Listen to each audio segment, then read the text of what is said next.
Hello students, hope you are doing well at your end. So in the last video we had discussed about the meaning of organizing, right? Meaning हमने identify किया what is the meaning and what is the process of organizing. So let's just revise a bit. What do you mean by organizing? Organizing is nothing but grouping of activities and assign that duties to the individual person, right? So after understanding the meaning of organizing, what we need to do, we need to understand the process of organizing. So very first step of process of organizing is dividing the work, okay, then departmentalize it, assigning, next step is assigning the duties to the employees, right, and next is make the authority relationship to whom that particular employee is going to report or may be answerable to. So after that, in this video we will discuss some importance of organizing and functional and divisional structures of organizing. So let's start the video with very first slide of importance of organizing. So class, do you know that जितनी भी हमारी importance होती हैं वही हमारे advantages भी बन जाते हैं. समहाउ इन CBSE में भी एडवांटेजेस कैन बी आस्क. तो अगर आपको इम्पोर्टेंस याद है then you will be easily find out the advantages. अब आप जब इम्पोर्टेंस मेरे साथ साथ पढ़ेंगे तो अब आप ये ध्यान रखेंगे that in case what are the advantages you can write in the examination also. So let's start with the very first. This is benefit of division of work. आपको याद है हमने organizing में क्या किया था? We divide the work and give each person a particular or small size of work. So when a particular person perform that duty regularly and in a repetitive way, then he became what? He became specialized in that particular field. So this is the benefit, it provides benefit of division of work and specialization. Clarity in working relationship. As I told you earlier कि organizing क्या करता है, ये एक authority relationship बताता है. नहीं तो आपको पता ही ना हो, मीन्स एम्प्लॉय को पता ही ना हो कि हमें किसे रिपोर्ट करना है. तो ये हमारे कौन से रिलेशनशिप बनाता है बच्चे, ये हमारे वर्किंग रिलेशनशिप में क्या करता है, clarity. So now you are able to collect that importance ही हमारे एडवांटेजेस होते हैं. कई बार बच्चे सोचते हैं हमने एडवांटेजेस तो पढ़े नहीं, this is not in syllabus. ऐसा नहीं होता है. आप जब बुक पढ़ते हैं तो उसी में आपको पता चल जाता है इस पर्टिकुलर टॉपिक में बुक पढ़ने से कि ये इसकी एडवांटेजेस भी हो सकती है बच्चे.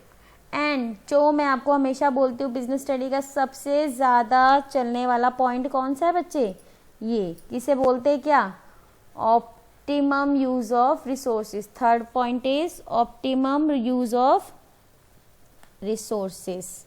नेक्स्ट है एडेप्टेशन टू चेंज. हम क्या करते हैं जब हम ऑर्गेनाइजिंग करते हैं, अब मान लीजिए अब जैसा वर्चुअल ऑर्गेनाइजेशन की ज़्यादा डिमांड है तो हमारी ऑर्गेनाइजेशन का, अभी तो हम मैनुअली काम कर रहे थे, फिजिकली काम कर रहे थे, अब हमारा क्या होगा, हमारी ऑर्गेनाइजिंग का स्ट्रक्चर कैसा हो जाएगा, अब वर्चुअल हो जाएगा.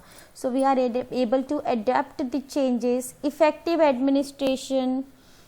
अगर हम अच्छी, when we have our good organising in our organisation then we are able to admin the organisation in a very effective way. Personal, development of personal. Here personal means our employees. सभी employees को अपने अपने काम दिए होते हैं, वो उन काम को करने में they become expert. And after then what, training and development में दोनों में फ़र्क है. ट्रेनिंग आपके शॉर्ट टर्म के लिए समझ लीजिए कि आपको मैंने कंप्यूटर चलाना सिखा दिया या लैपटॉप चलाना सिखा दिया या मोबाइल चलाना, लेकिन उसके बाद आप उस फील्ड के अंदर जो आगे बढ़ते हैं उसे बोलते हैं development. So here development of personal होता है. And last one is expansion and growth. किसकी एक्सपेंशन होती है बच्चे, अच्छी ऑर्गेनाइजिंग हमारे पास है तो हमारा क्या होगा, काम बहुत आसानी से हो जाएगा. We are able to do our work in a very simple and easy manner and in effective manner. So हमारा एक्सपेंशन एंड ग्रोथ है गारंटी में आता है. नेक्स्ट स्पेशलाइजेशन, इसको हम थोड़ा थोड़ा बस क्लियर कर रहे हैं, थोड़ा थोड़ा पढ़ लेते हैं.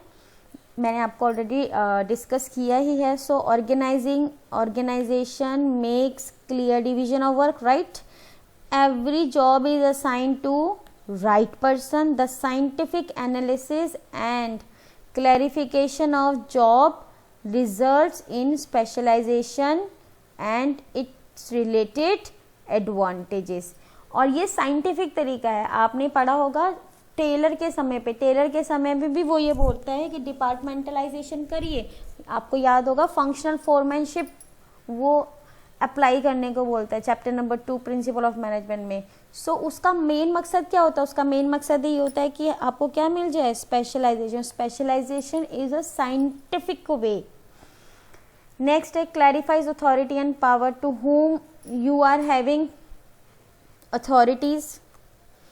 क्लैरिफाइज अथॉरिटी एंड पावर, जैसे मैंने आपको बताया था पहले भी कि हम यहाँ पे ये बता देंगे कि हमारी अथॉरिटी क्या है. मीन्स आप जब एम्प्लॉयज़ होते हो तो अब आपको पता होता है ना कि हाँ भाई मैडम ये मेरी पावर है, ये मेरी अथॉरिटी है, मैं ये काम करना चाहता हूँ, ये मैं कर सकता हूँ, इसको मैं ऑर्डर दे सकता हूँ.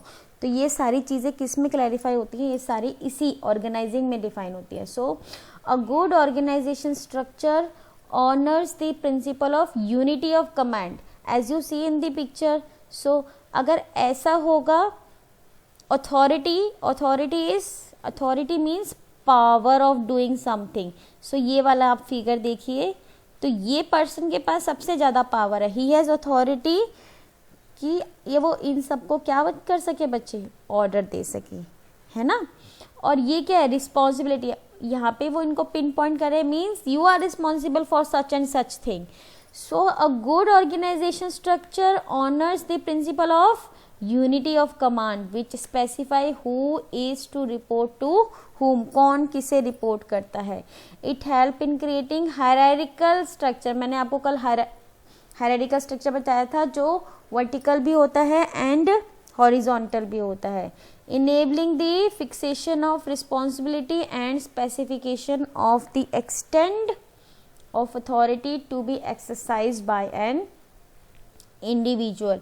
भाई आपको अगर पावर मिलती है ना, तो पावर के साथ बच्चे आपको क्या मिलती है, रिस्पॉन्सिबिलिटी भी मिलती है किसी काम को करने की. अगर रिस्पॉन्सिबिलिटी नहीं है तो पावर का कोई फायदा नहीं है ना. इसलिए ऑप्टिमम यूज ऑफ रिसोर्सेज. ये देखिए, ये पिक्चर आप बहुत बार आपने देखा होगा कि इस आपको रिसोर्सेज आपके पास है but you don't know how to use it. So organisation help us to optimum use the resources. So let's read. An organization leads to proper usage of all materials, चाहे वो फाइनेंशियल है और या human. The proper assignment of job avoids overlapping of work. overlap कम हो जाता है. means every person is giving his or her particular job. It's not necessary that I am doing the same work and you are also doing the same work. So this is what, this is wastage of resources. So it avoids the duplication of work, helps in preventing confusion, minimizing the wastage of resources and efforts. So this is what done in organizing and optimum use of resources. Next, adaptation to change. आप देख रहे हैं figure ही आपको सब बता रही है कि ऊपर जो है मौसम बदल रहा है, इधर ग्रीनरी एंड इधर क्या है आपकी हार्टलैंड है. So what we do the proper designed organisation structure is properly जो डिजाइन होता है that is always flexible, can not be rigid. समझे, it can be modify according to the changes in the business environment. Rigid नहीं होना चाहिए बच्चे. Rigid होता है तो वो हमारे लिए प्रॉब्लमेटिक है. Effective administration. Your administration should be very very effective. Administration, organization helps in effective administration by providing a clear description of jobs and related duties. Administration तभी अच्छा होगा जब सभी को, आपके घर में बहुत सारे सर्वेंट्स हो सकते हैं, ठीक है, बट आपने सबका काम अपना अपना बांट दिया, ड्यूटीज बांट दी, then your work will improve and your targets will be achieved in a very efficient and effective way. So confusion, it helps to avoid what? It helps to avoid, as I told you earlier, confusion and duplication. So management of an enterprise thereby become easy. This bring effectiveness in administration. So these are very good point for a good organisation importance, and यही इसका benefit है। Development of personal, इसका मतलब है जैसे मैंने आपको बताया, देन हम ट्रेनिंग दे सकते हैं, बट हम जब उसे जॉब असाइन कर लेते हैं, that person become very efficient, somehow वो धीरे धीरे डेवलप हो जाता है और अपने काम को करने के लिए और भी ज़्यादा क्या हो जाता है,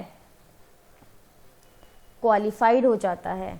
ओके और फिर उसको क्या मिलते हैं बच्चे, then that person got promotion in the organisation. इसी को क्या बोलते हैं, डेवलपमेंट। जब आपको लगता है कि आपका करियर में पाथ है, you know there is something ahead to you, then you will do your best. So organising helps in development of personal by delegation of work to subordinates. हम सबॉर्डिनेट्स को काम देंगे। ये जो वर्ड है delegation, ये आगे डेफिनेटली मैं इसको बहुत अच्छे से एक्सप्लेन करके पढ़ाऊंगी आपको, ठीक है। इंग्लिश में तो आपने कई बार ये वर्ड पढ़े ही होंगे।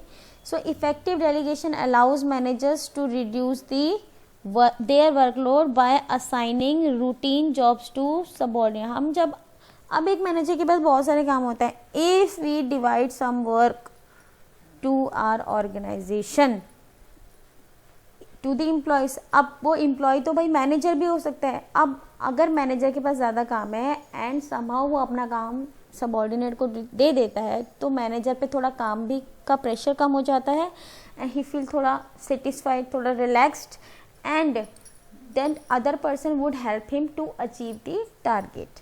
सो it provides opportunity to subordinate to use their talent. तभी हम जो सबॉर्डिनेट का जो टैलेंट है वो हम अच्छे से यूज कर पाएंगे। एक्सपेंशन एंड ग्रोथ, एक ऑर्गेनाइजेशन में अच्छी organization, good organization will always help in expansion and growth of the business. So organization provides the framework within which enterprise can expand and grow. Through organization, management can multiply its strength. It is through a sound organization structure that many firms have grown and become big. ये sound organisation की वजह से ये है कि बहुत बड़ी बड़ी ऑर्गेनाइजेशन बहुत बड़ी बड़ी बन गई हैं। ये देखिए रिलायंस की ये जो ये अच्छी कैसे बनी है, बिकॉज इनका एडमिनिस्ट्रेशन अच्छा है। अगर इनका एडमिनिस्ट्रेशन बच्चे अच्छा नहीं होगा तो क्या ये अच्छी बनेंगी, नहीं बन पाएंगी। Next, structure of organization. अब हम बात करते हैं बच्चे स्ट्रक्चर ऑफ ऑर्गेनाइजेशन। देखिए वैसे तो बहुत तरीके के ऑर्गेनाइजेशन स्ट्रक्चर होता है, but in your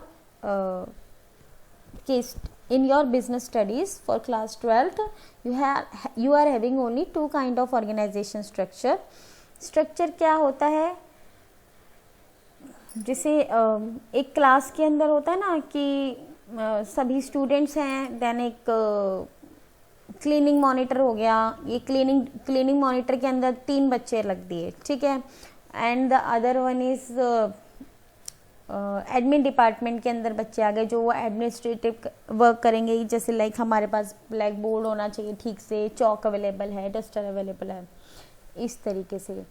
and the other person will, the other department will help in making CC activities in the school for that particular class.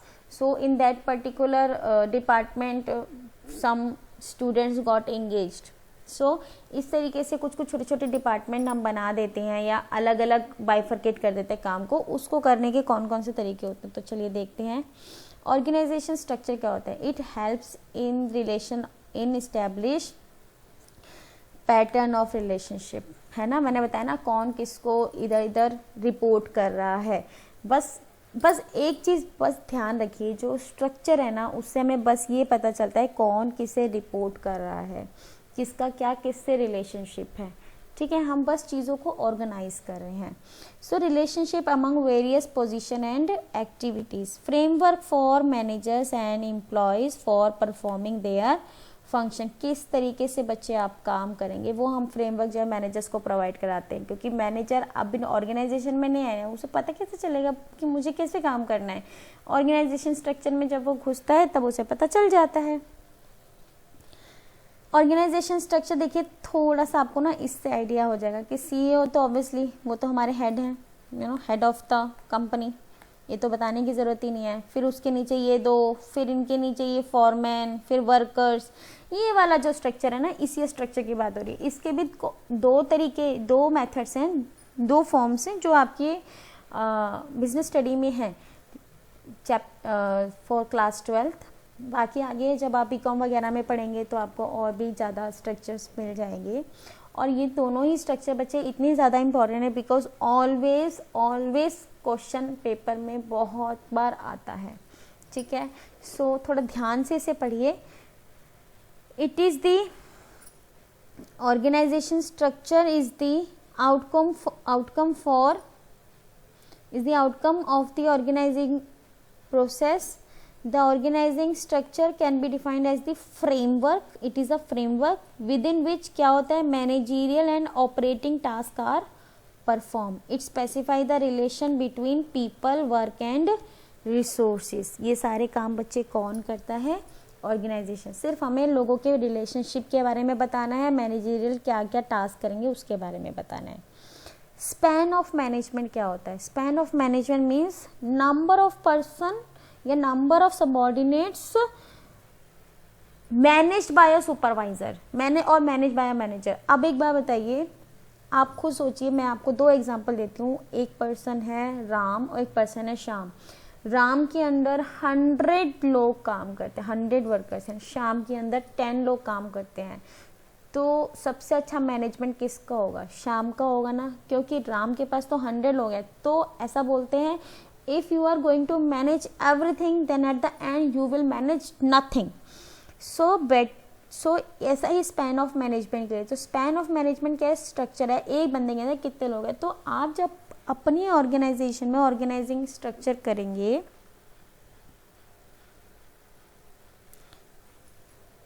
तो आपको ये ध्यान रखना पड़ेगा कि आपका स्पैन ऑफ मैनेजमेंट कैसा है। सो यहाँ पे फिगर से भी पता चल रहा है ना, देखिए एक के अंदर कितने, एक ये वाली फिगर के अंदर कितने कम है ना। एक ये वाली फिगर में धीरे धीरे स्पैन ऑफ मैनेजमेंट कैसा जा रहा है, बढ़ता ही जा रहा है। चलिए, span of management gives shape to the organization. Span of management refers to the number of subordinates that can be effectively managed by a supervisor. A proper organization is essential to ensure a smooth flow of communication and better control over operations of a business enterprise. अगर हमारे पास अच्छा span of management होगा बच्चे, तभी तो हम बहुत अच्छे तरीके से क्या हो जाएगा, हमारा मैनेजमेंट अच्छा हो जाएगा। फालतू बहुत सारा लोगों को हम इंगेज कर लेंगे तो हम नहीं कर पाएंगे, ठीक है। सो बेटर कंट्रोल के लिए, बेटर कम्युनिकेशन के लिए ज़रूरी है एक अच्छा smooth flow of organisation structure. Span of management, business A का चार्ट ऊपर देख लीजिए एंड बिजनेस बी का चार्ट। तो अच्छा किसका लग रहा है आपको?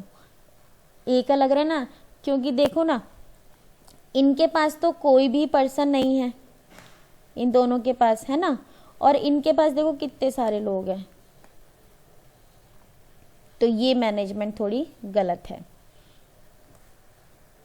टाइप्स ऑफ ऑर्गेनाइजेशन, सबसे पहली ऑर्गेनाइजेशन का टाइप है बच्चे फंक्शनल। दूसरा है हमारा डिविजनल स्ट्रक्चर। सो फंक्शनल जो है ना, ये जो फंक्शनल स्ट्रक्चर ये बहुत ज़्यादा यूज़ होता है सिर्फ क्योंकि स्मॉल ऑर्गेनाइजेशन में, और कई बार आपने खुद भी ये वाला जो स्ट्रक्चर है फंक्शनल स्ट्रक्चर आपने नॉर्मल अपनी लाइफ में भी बहुत बार सुना होगा, लेकिन जो डिविजनल है वो आपने रेयरली सुना होगा, इसलिए दोनों इम्पॉर्टेंट है। फंक्शनल क्या होता है, आप जस्ट एक एग्जांपल दें। एक कंपनी के अंदर एक कंपनी है, उसके अंदर बहुत सारे डिपार्टमेंट है, तो ये तो हमें पता है कि भाई डिपार्टमेंट है, तो वो डिपार्टमेंट क्या है बच्चे उनका, वो डिपार्टमेंट है हमारा फंक्शन है, वो फंक्शन वाइज जो है डिस्ट्रीब्यूट है। क्या फंक्शन है भाई, सेल फंक्शन है, प्रोडक्शन फंक्शन, फंक्शन मतलब काम, वर्क, फाइनेंस एक फंक्शन है। फंक्शन के बेसिस पे जब हम स्ट्रक्चर को डिवाइड करते हैं तब हम फंक्शनल स्ट्रक्चर बोलते हैं इन अ वेरी लेमन लैंग्वेज। अब नाउ इधर आ जाओ डिवीजन। डिविजनल क्या होता है, एक कंपनी जो है प्रोडक्ट ए भी बनाती है, प्रोडक्ट बी भी बनाती है, प्रोडक्ट सी भी बनाती है, प्रोडक्ट डी भी बनाती है। अब product A B C D, अब प्रोडक्ट ए की भी अलग से सेल डिपार्टमेंट हो सकता है, परचेज डिपार्टमेंट हो सकता है, अलग ह्यूमन रिसोर्स डिपार्टमेंट, ये इनके भी अलग अलग, फिर इसके भी अलग, बी के भी ऐसे ही अलग होंगे, फिर सी के भी अलग होंगे, फिर डी के। सोचो कैसा जाल बिछ जाएगा और बहुत ज़्यादा कन्फ्यूज़न हो जाएगी। तो हम क्या करते हैं डिविजनल स्ट्रक्चर बनाते हैं। तब डिविजनल स्ट्रक्चर में क्या होता है बेटा, हम पूरी जो ऑर्गेनाइजेशन है ना उसको हम ए यानी कि प्रोडक्ट ए को डेडिकेट कर देते हैं। यानी कि ये जो डिवीजन है, जैसे ये ए, पूरी ए एक डिवीजन हो जाएगी, बी के उसके अंदर जो काम है वो चलते रहेंगे, फंक्शनल काम जो आपके होते हैं, फाइनेंस हो गया, प्रोडक्शन हो गया, मार्केटिंग हो गया, ये सारे काम उसके अंदर चलते रहेंगे। ठीक है, तो ये देखिए ये जो हमारा डिविजनल स्ट्रक्चर है, ये ऊपर वाला तो फंक्शनल वाला था, नीचे वाला देखिए इसने क्या किया बच्चे, इसने क्या किया, CEO books, CEO periodicals, stationery, movies and music, अलग अलग डिपार्टमेंट नहीं है ये, पूरा उन्होंने डिवीजन अलग कर दिया कि भाई इससे रिलेटेड जो आएगा वो बुक से रिलेटेड कोई जाएगा तो वो इस वाली डिवीजन में जाएगा। ठीक है, अब उस वाली डिवीजन में एक अलग काम चलता रहेगा। पीरियोडिकल्स, अगर किसी को कुछ पीरियोडिकल्स जो हम हर हफ्ते जो है मैगजीन्स वगैरह निकलती हैं, ऐसा कोई काम है तो वो इसके पास जाएगा। स्टेशनरी से रिलेटेड काम यहाँ पे जाएगा। तो अब समझ में आ गया आपको क्या डिफरेंस है। तो बेसिकली अगर कोई हमारा, हम ये कह सकते हैं कोई सिंगल प्रोडक्ट है, सिंगल प्रोडक्ट है ना, तो सिंगल प्रोडक्ट जो है वो हम अगर यूज़ कर रहे हैं बच्चे तो हम किस में यूज़ करेंगे, फंक्शनल के अंदर। और कोई बहुत ज़्यादा प्रोडक्ट है, कैसे प्रोडक्ट है बच्चे, ये मल्टीपल है ना, many products. So many products के अंदर हम किसको यूज़ करेंगे, अपना डिविजनल स्ट्रक्चर। ठीक है, I hope you understand this. So let's read it like this. आपको देख रहा है एमडी ऊपर है, production manager, then finance manager, marketing manager, personal management, then under marketing and under some other functional there may be some advertisement, sales, customer service, market research, many departments are there. So let's read the theory. It is अब समझ आ गया तो hopefully आपको ये read करने में आसान रहेगा। It is an organization structure wherein the jobs of similar nature grouped into major function. These major functions are organized in separate departments. This kind of organization structure classify people according to the function. ठीक है, function के according हम अगर classify कर देते हैं तो हमारा क्या बन जाता है, फंक्शनल स्ट्रक्चर बन जाता है, सेपरेट डिपार्टमेंट्स क्रिएट करते हैं। इन केस ऑफ जैसे manufacturing concern, we are having production, purchase, marketing, finance, etc. Okay, manufacturing concern means जो that organization which convert raw material into finished goods. So here this is how functional structure का थोड़ा सा ये type है। इस तरीके से आपकी बुक में भी बहुत बार मिलेगा आपको। ऊपर प्रेसिडेंट है, फिर vice president, personal staff, then marketing, market research, marketing के अंदर ये सारे आते हैं, इंजीनियरिंग के अंदर ये, प्रोडक्शन के अंदर ये, फिर फाइनेंस, इस तरीके से। एग्जाम्पल आपको दे रखा है, a truck manufacturing company has its registered office in Delhi, manufacturing unit at Gurgaon, marketing department located at Faridabad. The company manufactured different types of trucks. In this case, the company should adopt functional structure since it manufactured trucks only, because the product is only single product. अगर single product है तो हमें क्या बनाना है, function. वो आपसे question में exam में ऐसे ही पूछेगा, बताइए ऐसे ऐसे सिचुएशन है, what you do, what kind of function, what kind of structure you will suggest to the organization. So company has separate departments like manufacturing, marketing, sales. इस है ना अलग अलग डिपार्टमेंट. मैन्युफैक्चरिंग उधर है, सेल्स डिपार्टमेंट उधर है, मार्केटिंग उधर है.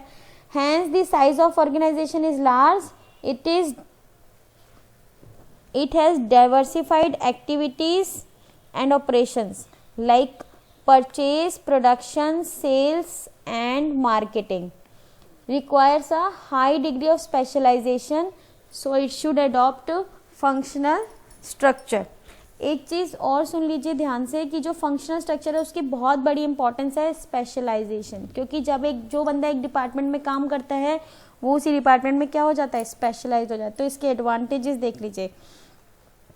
सबसे पहला एडवांटेज क्या है इसका, स्पेशलाइजेशन, बेटर कंट्रोल. पढ़ के आपको समझ में आ गया. It helps in better control and coordination, increase in profits, cost reduction. Training become easier because a particular person has given a particular job and after doing that particular job daily it very become easy to do training. अब हम एक particular person को एक चीज़ की training देंगे, अगले दिन फिर दूसरी ट्रेनिंग देंगे, फिर तीसरी, इस तरीके से हमारा ट्रेनिंग का टाइम बढ़ता चला जाएगा, लेकिन वो बंदा कभी भी स्पेशलाइज नहीं होगा. तो अगर हम एक पर्टिकुलर पर्सन को एक ही तरीके की ट्रेनिंग देते हैं, एक ही तरीके की डिपार्टमेंट में रखते हैं, तो उसकी ट्रेनिंग आसान हो जाती है. Due attention. छोटा सा ऑर्गेनाइजेशन होता है तो हमारी अटेंशन बहुत अच्छे तरीके से we are able to concentrate our small organization in a very efficient way. So due attention will be given to the organization structure. Next, ये थोड़ा explanation है. Super specialization, easy supervision. Specialization, let's read it out. वैसे मैंने आपको बता दिया, एक बार इसको पढ़ लेते हैं हम. Specialization, when activities are grouped according to the type of function, then all the activities related to one type only. It provides what? It provides specialization, which helps in making utilization of power. Next is supervision. Supervision means span of control. थोड़े थोड़े लोग हैं तो अच्छे से क्या होगा, supervise हो पाएगा. तो the supervisor become familiar with the type of task to be perform because the task are related to one function only. As a result, he can easily supervise the department. वो department को अच्छे से, क्योंकि वो बार बार उसको पता है कि efficiently मैं क्या कर सकता हूँ. नेक्स्ट है आपका it increases managerial efficiency. Managerial efficiency, how it increases? Because managers of one department are performing same type of functions again and again, which makes them specialized and improves the efficiency, right? Effective training. So this type of structure makes training of employee easier as focus is only on a limited range of skill. As I told you earlier that we are not going to train that person in all the departments. We are going to train that the person in only one department. So for example, employees of production department are given training of production techniques only. Understand? Next is lower cost. It leads to minimum duplication of effort, which results lower cost because everyone is doing their particular job. Disadvantages. There are some disadvantages. Disadvantages. First one is, अगर हमारी organisation बहुत ज़्यादा बड़ी है, हम बहुत सारे products बना रहे हैं, देन क्या ये ऑर्गेनाइजेशन काम आएगी? नहीं आएगी. तब हमें कौन सी ऑर्गेनाइजेशन बनानी पड़ेगी? Organization structure. Then our organization structure will be divisional structure. So it is less important to organization interest. Coordination problem is there. Interdepartmental conflicts, there may be some departmental issue within that कि क्योंकि हमारे resources तो बच्चे limited होते हैं, within the limited resources we need to achieve our targets. So every group or every department start going on fighting that I need such resources or you need such resources. So there may be clash between departments, less chance of promotion because एक ही department में आप बहुत सालों से काम कर रहे हैं तो उसका मैक्सिमम तक आप पहुंच गए. अब आपके पास दूसरा ट्रेनिंग तो है नहीं, आपने दूसरी ट्रेनिंग करी नहीं है, you don't know about anything about another department, so you may lose the chances of promotion. So disadvantages, as I told you, this is what emphasis on departmental objective. Let's read it. Due to separation, each department had emphasis on the performance of his function and lacks emphasis on the overall objective of the company. मतलब अब एक होता है ना, मैं अपने department of head हो जाऊंगा तो मुझे बस मेरे डिपार्टमेंट की चिंता रहेगी, मेरे को ऑर्गेनाइजेशन की चिंता नहीं रहेगी.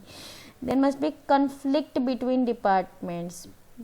As I told you, since interest of department differs, सबका कैसे डिफर्स होता है, बिकॉज सेल्स का हमेशा ये रहेगा कि मेरे को मैक्सिमम सेल्स करनी है, फाइनेंस का optimum use of financial resources है, ह्यूमन रिसोर्स का कैसा रहेगा कि हमें मैक्सिमम टैलेंटेड लोगों को एम्प्लॉय करना है, इस तरीके से. And difficulty inter department coordination. All departmental heads में work as per their own wish. No doubt this facilitates coordination within the department, but it makes interdepartmental coordination difficult. So interdepartment coordination जो है थोड़ा सा difficult हो जाता है.